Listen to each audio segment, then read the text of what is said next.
आपण त्यांच्यासाठी करतो। आणि या नालायक सरकारला लाज वाटायला पाहिजे।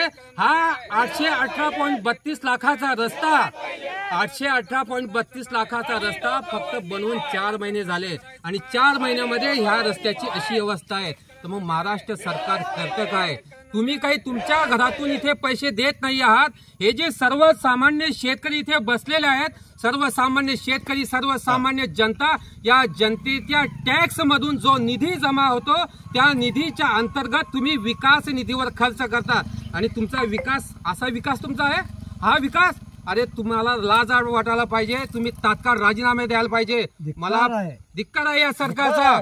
मला पालकमंत्री महोदयांना सांगायचं, मला त्यांच्यावर टीका करायची नाही, पण पालकमंत्री महोदय, हा जळगाव ग्रामीण विधानसभा आपला मतदारसंघ आहे आणि आपल्या मतदारसंघामध्ये आपल्या रस्त्याची अशी दुर्दशा आहे। मग तुम्ही कोणत्या तोंडानं लोकांना तोंड दाखवणार? या येणाऱ्या विधानसभामध्ये आपल्याला जनता धडा शिकवल्याशिवाय राहणार नाही। हे व्यक्त करतोय।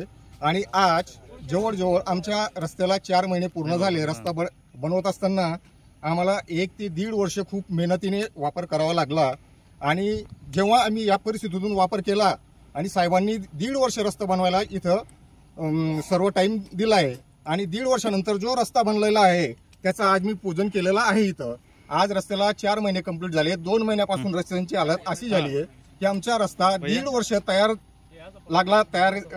करायला आणि 2 महिन्यात आमच्या रस्त्याची दुर्दशा अशी झाली आहे। यामध्ये जर का थोडंसं लक्ष मोठ्या अधिकाऱ्यांनी घातलं असतं तर आज आमची ह्या रस्त्याची परिस्थिती अशी झाली नसती। आज सर्व हे जे आमचं वाहतूक आहे, भोकर, पडसोद, जामोद, आमोदा, गाळोदा इथपर्यंत जो पूर्ण रस्ता झालाय आमचा, तो ह्याच प्रकारच्या आज फुटून रस्ता, संपूर्ण रस्ता तुटलेला आहे। तरी ठेकेदाराने आता सध्या याच्यावर डागडुगीचं काम चालू केलं आहे। आम्ही ते स्थगित केलंय आणि आम्हाला ते डागडुगी नकोय। तुम्ही प्रत्यक्ष स्पॉटवर यावं, बघावं। आमची अशी सर्व शेतकऱ्यांची, गावकऱ्यांची इच्छा आहे। नमस्कार।